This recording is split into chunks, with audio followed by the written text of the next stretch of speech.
കൃഷ്ണായ വാസുദേവായ ഹരയേ പരമാത്മനെ പ്രണതക്ലേശനാശായ ഗോവിന്ദായ നമോ നമഃ. സർവമംഗളമംഗല്യേ ശിവേ സർവാർത്ഥസാധികേ ശരണ്യേ ത്രയംബകേ ഗൗരി നാരായണി നമോസ്തുതേ. ശ്രീ ദുർഗായൈ നമഃ. അപ്പോൾ നമുക്ക് 11-ാം അധ്യായം കണ്ടിന്യൂ ചെയ്യാം. നമ്മൾ 31 വരെ ചെയ്തു അല്ലേ.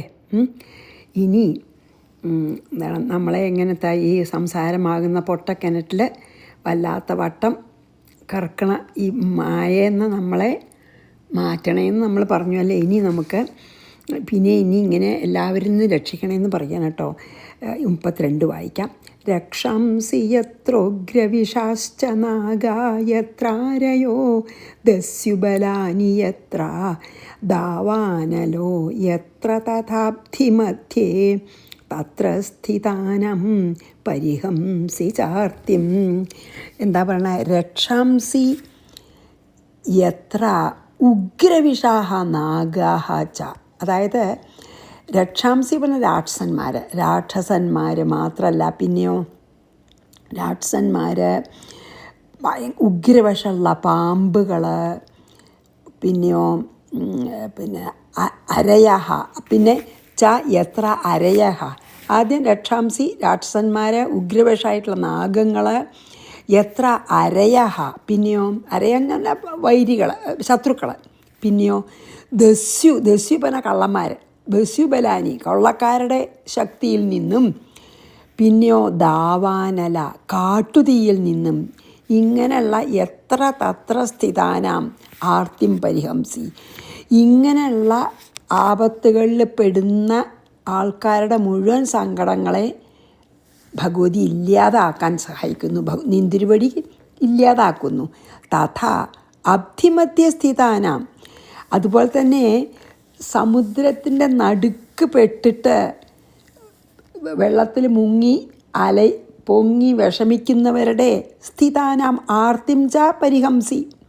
അബ്ധിമധ്യ സ്ഥിതാനാം, സമുദ്രത്തിൽ കിടന്ന് ജീവന് വേണ്ടിയിട്ട് വെള്ളത്തിൽ കിടന്ന് മുങ്ങി നടുക്കടലിൽപ്പെട്ട് വലയുന്നവരുടെ ആർത്തിം ദുഃഖത്തിനെയും അങ്ങക്ക് അകറ്റാൻ സാധിക്കും.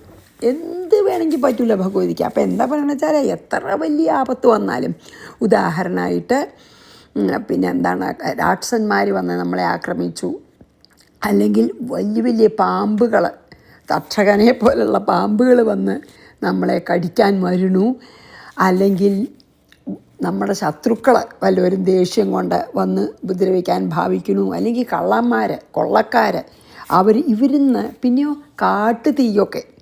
കാട്ടുതീ ഉണ്ടാകുമ്പോഴൊക്കെ നമ്മൾ അറിയാണ്ട് ഒരു കാട്ടുകൂടെ നടക്കുന്ന സമയത്ത് 4 പുറം തീയായാൽ അല്ലേ ഭഗവാൻ രക്ഷിച്ചില്ലേ ഗോപന്മാരെ തീ കുടിച്ചിട്ട്. അതുപോലെ അങ്ങനെ കൊള്ളക്കാരെ, കാട്ടുതീയെ, ഇങ്ങനത്തെ ആപത്തിൽ പെട്ടിരിക്കുന്നവരെ ഒക്കെ ഭഗവതിക്ക് രക്ഷിക്കാൻ സാധിക്കും. അങ്ങനത്തെ ആളാണ് നിന്തിരുവടിയുടെ ദയ ഉണ്ടെങ്കിൽ അത് സാധിക്കും. മാത്രമല്ല, ഇനിയിപ്പോൾ സമുദ്രത്തിൻ്റെ നടുക്കടല് പിന്നെ വെള്ളം കുടിച്ച് മുങ്ങി മരിക്കാൻ ഭാവിക്കുന്ന ആളെയും ആ ആളുടെ ദുഃഖത്തിനെയും ഭഗവതി ഇല്ലാതെയാക്കും. അത്ര സർവശക്തിയാണ് ആ ഭഗവതിയെ സ്തുതിക്കണമെന്നാണ് അർത്ഥം.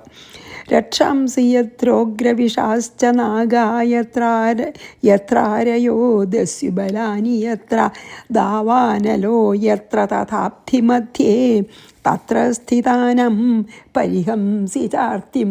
അപ്പോൾ ഇൻഡയറക്റ്റായിട്ട് പറയണത് എന്താ അറിയോ? ഈ സംസാര സമുദ്രത്തിൽ മുങ്ങിപ്പോകുന്ന ഞങ്ങളെ രക്ഷിക്കാൻ ഒരു ബുദ്ധിമുട്ടുമില്ല നിന്തിരുവടിക്ക്. കാരണം സാധാരണ സമുദ്രത്തിൽ കിടന്നിട്ട് ശ്വാസം മുട്ടി മരിക്കണവരെ പോലെ തന്നെ സംസാര സമുദ്രത്തിൽ കിടന്ന് വല്ലാതെ ബുദ്ധിമുട്ടണ ഞങ്ങളെ ഭഗവതി രക്ഷിക്കും എന്ന് പറയുകയാണ്. അതിനൊക്കെ കഴിവേണ്ട ഭഗവതിക്ക് പറ്റാത്ത ഒന്നുമില്ലല്ലോ എന്ന്. ഇനി 33. വിശ്വേശ്വരി ത്വം പരിപാഹി വിശ്വം വിശ്വാത്മികാ ധാരയസേച വിശ്വം വിശ്വേശവന്ദ്യാ ഭവന്തി വിശ്വാശ്രയായേ ത്വയി ഭക്തി നമ്രാഹ. വിശ്വേശ്വരി വിളിക്കുകയാണ്, സംബോധന ചെയ്യാണ്. ത്വം വിശ്വം പരിപാഹി, പ്രപഞ്ചത്തിന് മുഴുവൻ ഈശ്വരിയായിട്ടുള്ള നിന്തിരുവടി പ്രപഞ്ചത്തെ കാത്തരുളിയാലും പരിപാഹി, അല്ലേ, പരിപാഹി എന്നെ രക്ഷിച്ചാലും, വിശ്വാത്മിക ത്വം വിശ്വം ധാരയസേച്ച, പ്രപഞ്ചസ്വരൂപിണിയാണ്, അല്ലേ, വിശ്വാകാരമായി നിൽക്കുന്നതും ഭഗവതിയാണെന്ന്. അപ്പോൾ ആ വിശ്വാകാര രൂപിണിയായിട്ടുള്ള നിന്തിരുവടി അതിനെ നിലനിർത്തുന്നതും ഭഗവതിയാണ്. ധാരയസ എന്ന് പറഞ്ഞു, അല്ലേ. ധാരയസേച്ച വിശ്വം, അതായത് വിശ്വാത്മിക, അതായത് വിശ്വം രൂപം പൂണ്ട തന്നെയാണ് ദേവി. ആ വിശ്വത്തിനെ നിലനിർത്തുന്നതും ദേവിയാണ്. നമ്മൾ ഭാഗവതത്തിൽ ഭഗവാനെ അതൊക്കെ കണ്ടു, അല്ലേ. ഭഗവാനും വിശ്വരൂപിയാണ്, വിശ്വത്തിനെ നിലനിർത്തുന്നതാണ്. അതേപോലെ തന്നെ ദേവിയും വിശ്വരൂപിയാണ്, വിശ്വത്തിനെ നിലനിർത്തുന്നതാണ്. ആക്ച്വലി ഭഗവാന്റെ ശക്തിയാണല്ലോ, ആ ശക്തിയിൽ നിന്നാണല്ലോ പിന്നെ എല്ലാം ഉണ്ടാവണം. അപ്പം അങ്ങനെയും പറയാം. പിന്നെയോ ഭവതി വിശ്വേശവന്ധ്യ, ഈ ലോകത്തിലത്തെ എല്ലാവരാലും ഇൻക്ലൂഡിങ് ബ്രഹ്മാവിഷ്ണു മഹേശ്വരന്മാരാൽ വന്ദിക്കപ്പെട്ടവളാണ്. വന്ദനീയ അല്ലെങ്കിൽ വന്ദനം അർഹിക്കുന്നവളുമാണ്. തേ ത്വയി ഭക്തി നമ്രാഹ തേ വിശ്വാശ്രയാഹ ഭവന്തി. അതുകൊണ്ട് നിന്തിരുവടിയിലുള്ള ഭക്തി കൊണ്ട് നല്ല നമ്ര പറഞ്ഞാൽ തല കുനിച്ചവർ എന്ന് പറഞ്ഞാൽ എന്താ, വളരെ വിനയത്തോടുകൂടി ഭഗവതിന് മുമ്പിൽ തല കുനിക്കുന്നവർ വിശ്വാശ്രയാഹ ഭവന്തി, അവർ പ്രപഞ്ചത്തിനും കൂടി ഒരു ആശ്രയാവുന്ന. അതായത് ഭഗവതി ആശ്രയിക്കുന്നവർ ബാക്കിയുള്ളവർക്ക് ആശ്രയമായിത്തീരും. അതുമാണ് നമ്മൾ പറയണത്. ഭഗവതിയിലുള്ള ഭക്തി കൊണ്ട് ആരാണ് ഭഗവതിയെ സർവാത്മനാ ശരണാഗതി അടങ്ങി തലകുനിച്ച് ഭക്തിപൂർവം ഭഗവതിയെ ആശ്രയിക്കുന്നത്, അവർ ബാക്കിയുള്ളവർക്ക് ആശ്രയമാവും, അവർ പ്രപഞ്ചത്തിനും കൂടിയും ആശ്രയമായി തീരുന്നു എന്ന്. അതായത് ഭഗവതിയുടെ ഭക്തന്മാർ ബാക്കിയുള്ളവർക്ക് ആശ്രയമായി തീരുന്നു എന്ന് പറയുകയാണ്. അത്രയ്ക്ക് ശക്തിയാണ് ഭഗവതിയുടെ. അതായത് പിന്നെ ദാസസ്യ ദാസസ്യ ദാസസ്യ ദാസ എന്ന് പറയുമല്ലോ, അല്ലേ, ദാസൻ്റെ ദാസൻ്റെ ദാസൻ. അതുപോലെ ഭഗവതി ആശ്രയിക്കുന്നവരെ ബാക്കിയുള്ളവരെ ആശ്രയിക്കും, അവരും ആശ്രയത്തിന് അർഹരാവും. ഭഗവതി ഓഫ് കോഴ്സ് നമ്മുടെ എല്ലാവരെയും ആശ്രയത്തിന് അർഹരാണ്. അങ്ങനെ ഭഗവതിയെ സർവാത്മന ആശ്രയിക്കണവർ ബാക്കി ഈ പ്രപഞ്ചത്തിലെ പലർക്കും ആശ്രയമായിത്തീരും, അല്ലെങ്കിൽ പ്രപഞ്ചത്തിന് തന്നെ ആശ്രയമായിത്തീരും എന്ന് പറയാണ്.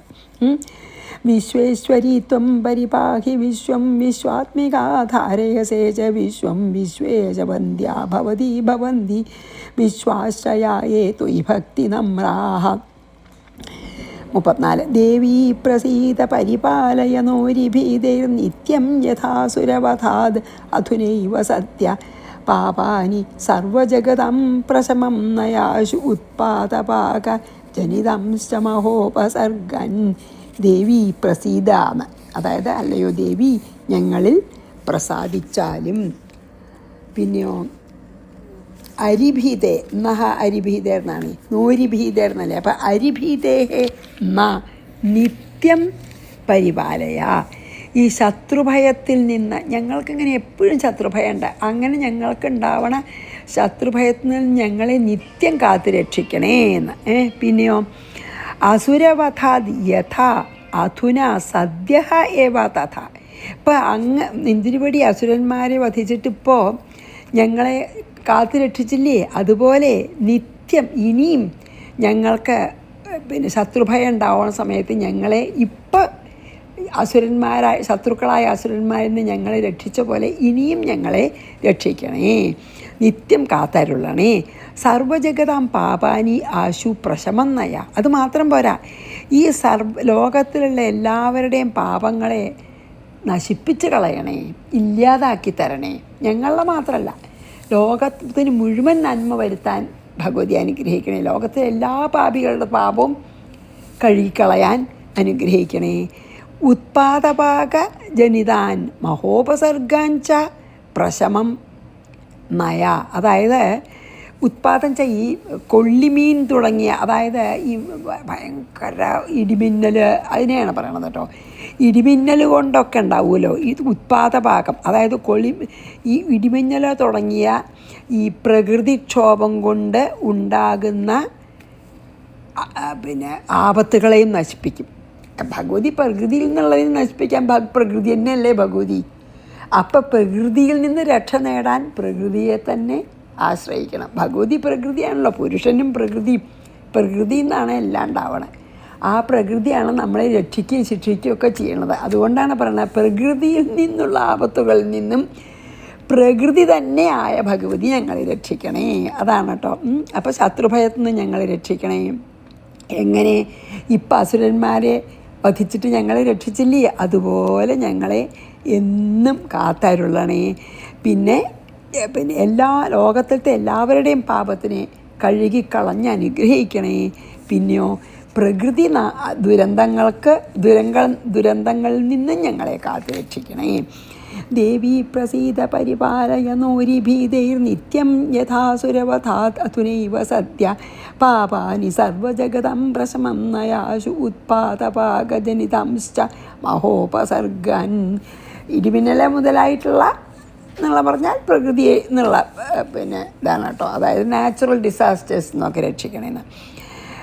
പ്രണതാനാം പ്രസീതത്വം ദേവി വിശ്വാർത്തിഹാരിണി ത്രൈലോക്യവാസിനാം ഈഡ്യേ ലോകാനാം വരദാ ഭവ. ദേവി പ്രണതാനാം പ്രസീത, ഈ പ്രണമിക്കുന്നവരായ ഞങ്ങളിൽ പ്രസാദിച്ചാലും. ആരൊക്കെയാണ് പ്രണമിക്കണം അവരിൽ ഒക്കെ പ്രസാദിച്ചാലും. വിശ്വാർത്തിഹാരിണി, ഈ ലോകത്തിൻ്റെ മുഴുവൻ ദുഃഖത്തെ തീർത്തു തരുന്നവളെ, അത് വിളിക്കുകയാണ് കേട്ടോ. ത്രൈലോക്യവാസിനാം ഈഡ്യേ, ഈ 3 ലോകത്തിലത്തെയും എല്ലാവർക്കും ആരാധ്യയായ ലോകാനാം ത്വം വരദാ ഭവ. അങ്ങനെ ജനങ്ങൾക്ക് ഭഗവതി ഒരു വരം നൽകുന്നവളായി, വരപ്രദായിനിയായി ഭവിച്ചാലും എല്ലാവർക്കും വരം നൽകാനായിക്കൊണ്ട് ഞങ്ങളെ മുമ്പിൽ വന്നാലും എന്ന് അല്ലെങ്കിൽ എല്ലാവർക്കും വരം നൽകാനായിക്കൊണ്ട് സ്ഥിതി ചെയ്താലും എന്ന് പറയാണ് കേട്ടോ. അപ്പോൾ ഇതിൽ ഈ ഒരു ശ്ലോകത്തിൽ എന്താ പറഞ്ഞാൽ വെച്ചാൽ പ്രണതാനാം പ്രസീത, അതാണല്ലോ നമ്മൾ ഭഗവാന് കൃഷ്ണനുള്ളതും അങ്ങനെയല്ലേ ചെല്ലുക. കൃഷ്ണായ വാസുദേവായ ഹരേ പരമാത്മേ പ്രണതക്ലേശനാശായ. പ്രണമിക്കുന്നവരെ ക്ലേശത്തെ തീർക്കുന്ന ഭഗവാൻ നമസ്കാരം. ആരാണ് പ്രണമിക്കണം അവരൊക്കെ, അതുപോലെ തന്നെയാണ് ഇതിലും പറയണത്. ആര് ഭഗവതിയെ പ്രണമിക്കണു നമസ്കരിക്കണു അവരുടെ ദോഷങ്ങൾ മുഴുവൻ അകറ്റുന്ന ഭഗവതി. വിശ്വാർത്തിഹാരിണി, ലോകത്തിൻ്റെ സന്താപത്തിനെ മുഴുവൻ അകറ്റുന്ന ഭഗവതി. ഈ 3 ലോകവാസികൾക്കും പൂജനീയായ അല്ലയോ ദേവി. ത്വം വരദാ ഭവ, എല്ലാവർക്കും വരപ്രദായിനിയായി ഭവിച്ചാലും. പ്രണതാനാം പ്രസീതത്വം ദേവി വിശ്വാർത്തിഹാരിണി ത്രൈലോക്യവാസിനാം ഈഡ്യേ ലോകാനാം വരദാ ഭവ. അപ്പോൾ ദേവി പറയണതാണ് ഈ ഒരു ശ്ലോകം കേട്ടോ. ദേവി വാച. ദേവി മറുപടി പറയുകയാണ്. ഈ സ്തുതി മുഴുവനും 35 ശ്ലോകം കേട്ടു ഭഗവതി. വളരെ സന്തുഷ്ടയായി. എന്നിട്ട് പറയുകയാണ് വരദാ ദേവി വാച വരദാഹം സുരഗണ വരോയോ മനസെപ്സിത ത്വം വൃണധ്വം പ്രയച്ഛാമി ജഗതാമുപകാരകം. അപ്പോൾ ദേവന്മാരുടെ സ്തുതി കേട്ടിട്ട് വളരെ പ്രീതയായിട്ടുള്ള ദേവി എന്താ പറഞ്ഞ, സുരഗണാഹ അഹം വരദ, അല്ലയോ ദേവന്മാരെ, ഞാൻ വരം നൽകാൻ ആഗ്രഹിക്കുന്നൊരു ആളാണ്. അഹം വരദ മീൻസ് ഞാൻ വരം നൽകുന്നവളാണ്. പിന്നെയോ മനസാ ഈപ്സിതഃ യഹ വരഹ തം വൃണുധ്വം. നിങ്ങൾക്ക് എന്ത് വരാണ് ആഗ്രഹം അതെന്നോട് ചോദിച്ചോളൂ, ഒരു മടിയും വേണ്ട. ഞാൻ വരദയാണ്. വരദ പറഞ്ഞാൽ എന്താ, വരം നൽകാൻ ഇഷ്ടമുള്ളവൾ. എനിക്ക് വരം നൽകാൻ ഇഷ്ടമാണ്. എനിക്ക് സന്തോഷമായാൽ, ഞാൻ സന്തുഷ്ടയായാൽ ഞാൻ വരം നൽകാൻ ഇഷ്ടപ്പെട്ട ആളാണ്. എനിക്ക് വരം നൽകണത് ഇഷ്ടമാണ്. അതുകൊണ്ട് നിങ്ങൾക്ക് എന്താഗ്രഹമാണ് ഉള്ളിലുള്ളത് വെച്ചാൽ അത് എന്നോട് പറഞ്ഞോളൂ, ചോദിച്ചോളൂ. പ്രയച്ഛാമി, ഞാനത് തരാം തീർച്ചയായിട്ടും. ജഗതാം ഉപകാരകം, ആ വരം ജഗത്തിന് ഉപകാരമായിട്ടുള്ളതേ ഞാൻ തരുള്ളൂ, അധർമ്മമായിട്ടുള്ളതൊന്നും ഞാൻ തരില്ല. ജഗത്തിന് ഉപകാരമായിട്ടും നിങ്ങൾക്ക് ആഗ്രഹമുള്ളതുമായിട്ടുള്ള ഏത് വരവും ഞാൻ നൽകാം. നിങ്ങളുടെ ആഗ്രഹം സാധിക്കുക മാത്രമല്ല, നിങ്ങളുടെ ആഗ്രഹം സാധിക്കുന്നതോടൊപ്പം ഞാൻ ആ വരം നൽകുന്നത് കൊണ്ട് ജഗത്തിന് ഉപകാരമാവണം. അങ്ങനത്തെ വരെ ചോദിക്കാവൂന്നും കൂടി അർത്ഥമുണ്ട്. അധർമ്മമായിട്ടുള്ളത് വേറെ ആൾ ചാവണം, വേറെ ആൾ, അങ്ങനെയുള്ള വരം ചോദിക്കാൻ പാടില്ല. എന്നെ രക്ഷിക്കണമെന്ന് പറയാം അല്ലേ. അപ്പോൾ ലോകത്തിന് ഇപ്പം അധർമ്മികളെ കൊന്നിട്ടാണ് ലോകത്തിന് ഉപകാരം. അധർമ്മികളെ കൊല്ലും, അസുരന്മാരെ കൊന്നുമല്ലോ. അധർമ്മികളെ ദുഷ്ടന്മാരെ കൊല്ലും. പക്ഷേ അല്ലാതെ വേറൊരാൾക്ക് ദുഷ്ടനല്ലാത്തവരെ അല്ലെങ്കിൽ ലോകത്തിന് ബുദ്ധിമുട്ടാവാൻ തക്കണ ഒരു വരം നിങ്ങൾ ചോദിക്കരുത്. അത് ഇൻഡയറക്റ്റായിട്ട് പറയുകയാണ്, നേരെ പറയുകയല്ല. എന്താ പറഞ്ഞ്, ഞാൻ പ്രസാദിച്ചിരിക്കുന്നു, എനിക്ക് വരം നൽകാൻ വളരെ താല്പര്യമുണ്ട്, നിങ്ങൾക്ക് ഇഷ്ടമുള്ളത് ചോദിച്ചോളൂ, ഞാൻ തരാം. ആ ഞാൻ തരണ വരം ലോകത്തിന് ഉപകാരവും ആയിത്തീരും. അതാണ്, അങ്ങനത്തെ ഭഗവതി തരുള്ളൂ. ദേവി വാച വരദാഹം സുരഗണ വരോയോ മനസെപ്സിതാ ത്വം വൃണത്വം പ്രയച്ഛാമി ജഗതാം ഉപകാരകം. ഇനി നമുക്ക് അടുത്ത ശ്ലോകം ദേവാഊചു, ദേവന്മാരെന്നെ പറയുകയാണ്. അത് ഈ ഒരു ശ്ലോകമുള്ളൂ. അത് കഴിഞ്ഞ് ആദ്യം ദേവി പറയുക കേട്ടോ. സർവബാധാപ്രശമനം ത്രൈലോക്യസ്യാഖിലേശ്വരീ ഏവമേവ ത്വയാ കാര്യം അസ്മദ്വൈരിവിനാശനം. അപ്പോൾ വേഗം ദേവന്മാർ പറഞ്ഞാൽ എന്താ അറിയോ, നല്ലൊരു പ്രെയറാണ്. അതിൻ്റെ അർത്ഥം നമ്മൾ വേണ്ട നിലയ്ക്ക് മനസ്സിലാക്കണമെന്ന് മാത്രം. അഖിലേശ്വരി, ഈ ലോകത്തിൻ്റെ മുഴുവൻ ഈശ്വരിയായിട്ടുള്ള ഭഗവതി, ത്രൈലോക്യസ്യ സർവബാധാപ്രശമനം, ഈ ത്രിലോകത്തിലത്തെ എല്ലാവരുടെയും എല്ലാ നെഗറ്റീവായിട്ടുള്ള ബാധകളെയും ശമിപ്പിച്ചാലും കാര്യം സർവേശ്വരി, ത്രിലോകങ്ങളുടെയും, അത് കാര്യം എന്ന് പറഞ്ഞാൽ എന്താ അറിയോ, ഇവിടെ പ്രകൃതി ദേവിയാണ് വിളിക്കുകയാണ്, ത്രിലോകങ്ങളുടെയും സകലവിധ ബാധകളും അങ്ങ് ഇല്ലാതെയാക്കണം. പിന്നെയോ ഏവം ഏവ അസ്മദ് വൈരിവിനാശനം ച ത്വയാ കാര്യം. ഇത് മാത്രം പോരാ, ഞങ്ങളുടെ എല്ലാ ശത്രുക്കളെ നശിപ്പിക്കണം വെച്ചാൽ ഇവിടെ ശരിക്ക് മനസ്സിൻ്റെ ശത്രുക്കളെയാണ് പറയണത് കേട്ടോ. നമ്മൾ പ്രാർത്ഥിക്കുമ്പോൾ നമ്മുടെ മനസ്സിൻ്റെ ശത്രുക്കളെ ഏതൊക്കെയാണ്? 6 ഷഡ്വൈരികൾ എന്ന് പറയില്ലേ, കാമക്രോധ ലോഭമദമോഹ മാത്സര്യം. അതുണ്ടെങ്കിൽ ശാന്തി ഇല്ലല്ലോ ഒരിക്കലും.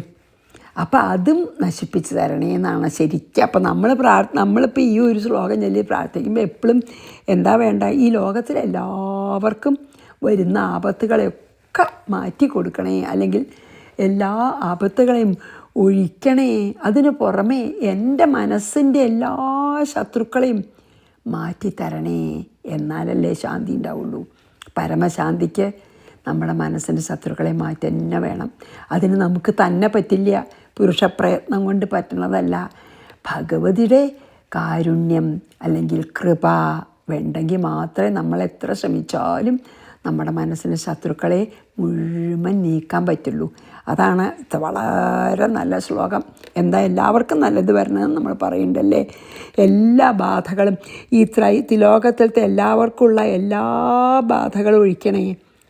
മാത്രമല്ല എൻ്റെ എല്ലാ ശത്രുക്കളെയും അകറ്റിത്തരണേ എന്നുള്ളത് മനസ്സിൻ്റെ ആണെന്ന് മാത്രം. അത് പറഞ്ഞിട്ടില്ലെങ്കിലും ശരിക്കും നമുക്ക് സമാധാനത്തിന് അതാണല്ലോ വേണ്ടത്. അപ്പം നമുക്ക് അങ്ങനെ എടുക്കാം അതിനെ അർത്ഥം. അല്ലാണ്ട് ഇപ്പോൾ അസുരന്മാരെ കൊല്ലണം എന്നുള്ളതല്ല എടുക്കേണ്ടത് ഇവിടെ. അത്ര നല്ല പ്രെയറായിട്ടാണ് ഇത്. ദേവാഊചു സർവബാധാപ്രശമനം ത്രൈലോക്യസ്യാഖിലേശ്വരി ഏവമേവ ത്വയാ കാര്യം അസ്മദ്വൈരിവിനാശനം. ഇനി ആദ്യം ദേവി പറയുകയാണ്. എന്നിട്ട് എന്താ പറയണം നോക്കാട്ടോ. വൈവസ്വതേന്തരേ പ്രാപ്തേ അഷ്ടാവിംശത്തമേ യുഗേ സുംഭോ നിസുംഭശ്ചൈവാന്യ ഉത്പസ്യേതേ മഹാസുര. അപ്പോൾ ഇനിയും ഭാവിയിലുണ്ടാവുന്ന അവതാരങ്ങളെ കുറിച്ചിട്ടാണ് ദേവി പറയണത് കേട്ടോ. ഭാവിയിലുണ്ടാവണത് എന്താ? വൈവസ്വതേ അന്തരേ, അതായത് വൈവസ്വതമന്വന്തരത്തിൽ, വൈവസ്വതേ അന്തരേ ച മന്വന്തരേ, വൈവസ്വതമന്വന്തരത്തിൽ അഷ്ടാവിംശത്തമേ യുഗേ 28ാമത്തെ ചതുർയുഗത്തിൽ, വൈവസ്വതമന്വന്തരത്തിൽ 28ാമത്തെ ചതുർയുഗമാണ്. അതിൽ അഷ്ടാവിംശത്തമേ യുഗേ പ്രാപ്തേ, അതിൽ സുംഭ നിസുംഭ ഏവാച്ച അന്യു മഹാസുരൗ ഉത്പസ്യത. എന്താ പറഞ്ഞാൽ വൈവസ്വമന്വന്തരത്തിൽ 28ാമത്തെ ചതുർയുഗത്തിൽ സുംഭൻ നിസുംഭൻ എന്ന് പേരായിട്ടുള്ള 2 മഹാ അസുരന്മാരുണ്ടാവും എന്ന് പറയാണ്. ഉണ്ടാവും, അതായത് ഭാവിയിലത്തെ ഒരു കാര്യം പറയണ പോലെയാണ്.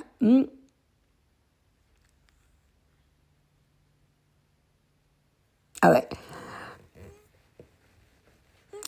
ഇനി വൈവസ്വതെന്തരേ പ്രാപ്തേ അഷ്ടാവിംശത്തമേ യുഗേ ശുംഭോ നിശുംഭ ശൈവാന്യ ഉത്പസ്യേതേ മഹാസുരൗ. ഇനി നന്ദഗോപകുലേ ജാതാ യശോദാ ഗർഭസംഭവ തതസ്തൗ നാശയിഷ്യാമി വിന്ധ്യാചലനിവാസിനി. എന്നിട്ട് പറഞ്ഞു, ഈ തതഃ നന്ദഗോകുലെ യശോദഗർഭസംഭവ ജാത. അതെ, നന്ദഗോകുലത്തിലെ യശോദയുടെ വയറ്റിൽ ജനിച്ചത്, അങ്ങനെയല്ലേ ഉണ്ടായത്.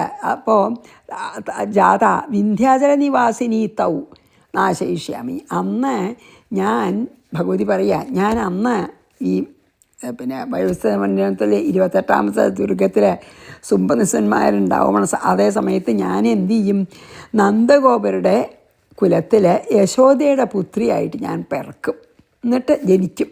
എന്നിട്ട് വിന്ധ്യപർവ്വതത്തിൽ താമസിച്ചുകൊണ്ട് ഞാൻ ശുംഭനെയും കൊല്ലും. ഇനി ആദ്യം അതാണ് പറയുന്നത് കേട്ടോ. അപ്പോൾ ശരിക്കും അങ്ങനെ ആ ഭഗവതി തന്നെയാണല്ലോ. ഭഗവതി പറഞ്ഞു വെച്ചാൽ അതല്ലേ. നോക്കൂ, യശോദര ഗർഭത്തിൽ ഉണ്ടായപ്പോൾ കുട്ടിയെ വെച്ച് മാറ്റിയല്ലോ. ദേവകിക്ക് കൃഷ്ണൻ ഉണ്ടായപ്പോൾ കൃഷ്ണനെ അവിടെ കൊണ്ട കിടത്തി ഭഗവതി ഇങ്ങോട്ട് കൊണ്ടുവന്നു അല്ലേ. അത് 8ാമത്തെ കുട്ടിയാന്ന് വിചാരിച്ചു. ആരെ? കംസൻ അത്ഭുതപ്പെട്ടു. 8ാമത്തെ ആൺകുട്ടിയല്ലോ, എന്താ പെൺകുട്ടി ഏതാ വിചാരിച്ചു. എന്നാലും കൊന്നളയാൻ വിചാരിച്ചു, കാല് പിടിച്ചു. അപ്പം മുകളിലേക്ക് പോയി അല്ലേ, വഴുതിപ്പോയി. എന്നിട്ട് അവിടെ 8 കയ്യായിട്ട് ഭഗവതി നിന്നു എന്നാണല്ലോ. അങ്ങനെയാണ്. അപ്പോൾ അതാണ് ഇതിൽ പറയണത് കേട്ടോ. അതുകൊണ്ടാണ് ഞാൻ ഇനി പിന്നെ വൈവസ്വതമന്വന്തരത്തിൽ 28ാമത്തെ ചതുർയുഗത്തിൽ ദേവകിയുടെയും നന്ദഗോപരുടെയും മകളായി ജനിച്ചിട്ട് പിന്നെ ഞാൻ യശോദയുടെ, എന്നിട്ട് പിന്നെ ഞാൻ വിന്ധ്യപർവ്വതത്തിൽ പോയി താമസിച്ച് ഞാൻ ശുംഭനിസന്മാരെ ആദ്യം നിഗ്രഹിക്കുന്ന പറഞ്ഞത്. അപ്പോൾ നോക്കട്ടെ. നന്ദഗോപകുലേ ജാതാ യശോദാ ഗർഭസംഭവ തതസ്തൗ നാശയിഷ്യാമി വിന്ധ്യാചലനിവാസിനീം. ഇനി പുനരപ്യതിരൗദ്രേണാരൂപേണ പൃഥിവീതലേ അവതീര്യ ഹനിഷ്യാമി വൈപ്രചിത്താൻ മഹാസുരാൻ പുനഃ അഭി അതിരൗദ്രേണ. പിന്നെയും വീണ്ടും അതിരൗദ്രം ചന്ത അതിഭയങ്കരമായ രൂപത്തോടെ പൃഥ്വീതലെ അവതീര്യ ഭൂമിയിൽ അവതരിച്ചിട്ട് വൈപ്രചിത്താൻ മഹാസുരാൻ ഹനിഷ്യാമി. വിപ്രചിത്തിയുടെ മക്കളായിട്ടുള്ള അസുരന്മാരെ ഞാൻ കൊല്ലുന്നതാകുന്നു. ഇനി വരാൻ പോണത് ഇങ്ങനെ പറയാം കേട്ടോ. അതായത് പിന്നെ ഞാൻ പിന്നെയും ഞാൻ വീണ്ടും അതിഭയങ്കരമായിട്ടുള്ള രൂപം കൈക്കൊണ്ടിട്ട് ഭൂമിയിൽ പിന്നെയും അവതരിച്ചിട്ട് ആദ്യം ശുംഭനിസന്മാരെ ഈ യശോദര മകളായിട്ട് ജനിച്ചിട്ട് കൊല്ലും. അത് കഴിഞ്ഞിട്ട് പിന്നെ ഞാൻ അതിഭയങ്കരമായിട്ടുള്ള രൂപം സ്വീകരിച്ചിട്ട് വിപ്രചിത്തിയുടെ പുത്രന്മാരായിട്ടുള്ള വലിയ അസുരന്മാരെ ഞാൻ കൊല്ലും. എന്തൊക്കെ ചെയ്യാൻ പോകണമെന്ന് പറയാം. അതായത് ഇവരുടെ എല്ലാ ആപത്തുകളെയും അകറ്റുന്നേ. പുനരപ്യതിരൗദ്രേണ രൂപേണ പൃഥിവീതലേ അവതീര്യ ഹനിഷ്യാമി വൈപ്രചിത്താൻ മഹാസുരൻ. വിപ്രചിത്തിയുടെ മക്കളെയാണ് വൈപ്രചിത്താൻ എന്ന് പറയുന്നത്.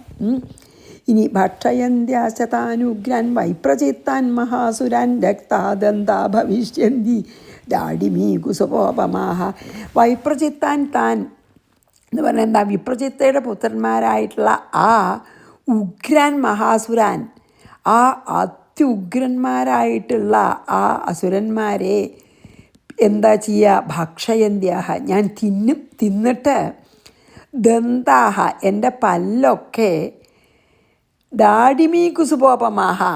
ഡാഡിമീ കുസുമ എന്താ, മാതളനാരകത്തിൻ്റെ പൂ പോലെ ചുമന്നിട്ട് രക്താഹ ഭവിഷ്യന്തി ചോന്ന നിറാവുന്ന വിപ്രചിത്തിയുടെ മക്കളായിട്ടുള്ള അസുരന്മാരെ ഞാൻ കൊന്നിട്ട്